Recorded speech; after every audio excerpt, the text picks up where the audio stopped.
நம்ம பெரியவங்களுக்கு ஆர்டர் போட்டிருந்த சைக்கிள் வந்துருச்சு. பெரியவங்களா பெட்டியை பார்த்ததுக்கப்புறம் அதில் ஏறி ஏறி உட்காந்துக்கிட்டாங்க. அதில் என்ன இருக்குதுன்னு கூட அவங்களுக்கு தெரியாது. ஆனால் அவங்களுக்கு அந்த பெட்டி தான் ரொம்ப பிடிச்சிருந்துச்சு போல இருக்குது.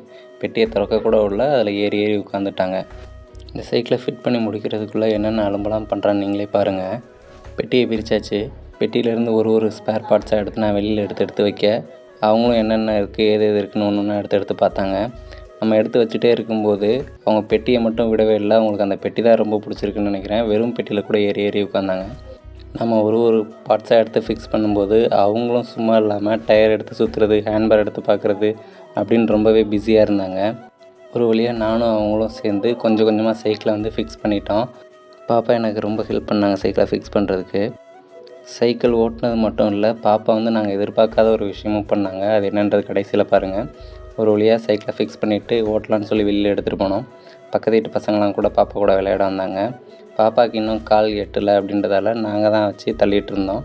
சைக்கிள் ஒரு வழியாக ஓட்டியாச்சு. சைக்கிள் ஓட்டினது மட்டும் இல்லை, பாப்பா அதை தொடச்சி கூட வச்சாங்க. நீங்களே எப்படி துடைக்கிறாங்கன்னு பாருங்கள்.